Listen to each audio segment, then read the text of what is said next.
চাঞ্চল্যকর আরও একটি খবর, আরও একটি দাবি, চোখ কপাল তুলে তাকালো বিশ্ব। অনেকে হয়তো বিস্ময়ের প্রশ্নটি করেই বসলেন, আসলে কি এমন ঘটেছিল নাকি? সেই প্রশ্নের উত্তর যাই হোক, রুশ গণমাধ্যমের দাবিটি আসলে বিস্ময়কর।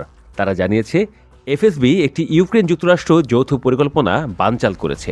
রিপোর্টে বলা হয়েছে MiG-31 হাইজ্যাক করতে ব্যর্থ হয়েছে তারা। পশ্চিমা গোয়েন্দাদের লক্ষ্য ছিল কিনজাল প্রযুক্তি চুরি করা। রাশিয়ার এফএসবি জানায় ইউক্রেন ও ব্রিটিশ গোয়েন্দারা যৌথভাবে MiG-31 যুদ্ধবিমান ছিনতাইয়ের পরিকল্পনা করেছিল। বিমানটি কিনজাল হাইপারসনিক ক্ষেপণাস্ত্র বহন করত। রাশিয়ার বিশেষজ্ঞদের মতে এই ক্ষেপণাস্ত্রের প্রযুক্তি পশ্চিমা দেশগুলোর জন্য বিশেষ আকর্ষণের বিষয়, বিশেষ করে এর গাইডেন্স সিস্টেম ও প্রতিরোধহীন গতিশক্তি সম্পর্কে তথ্য পেতে চেয়েছিল তারা।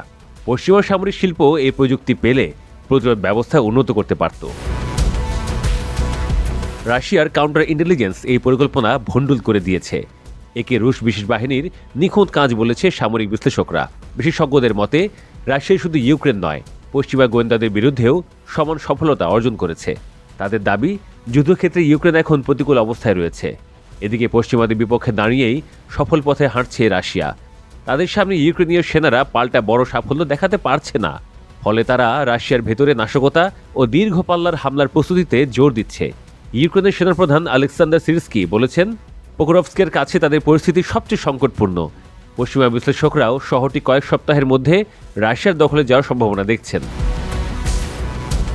অন্যদিকে যুদ্ধের মাঝেই শান্তির আলাপ তুলছে রাশিয়া।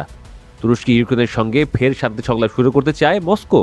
দেশটির পররাষ্ট্র মন্ত্রণালয়ের উচ্চপদস্থ কর্মকর্তা অ্যালেক্সেই পলিশচুকের বরাত দিয়ে এক প্রতিবেদনে এই তথ্য নিশ্চিত করেছে রুশ বার্তা সংস্থা তাস। একই সঙ্গে ইউক্রেন যুদ্ধে অস্থিতিশীলতা আরও বৃদ্ধি করার মতো কোনো পদক্ষেপ যুক্তরাষ্ট্র নেবে না বলে আশা করেছেন রাশিয়ার পররাষ্ট্রমন্ত্রী সের্গেই লাভরভ। তাসকে সাক্ষাৎকার দিয়েছেন পলিশচুক। সাক্ষাৎকারে তিনি বলেন, ইউক্রেনের কর্মকর্তাদের কারণে শান্তি আলোচনা স্থগিত আছে। তুরস্কের কর্মকর্তারা বারবার তাদের আলোচনা শুরুর আহ্বান জানিয়েছেন। রাশিয়ার প্রতিনিধি দল আলোচনার জন্য প্রস্তুত। এখন বল ইউক্রেনের কোর্টে।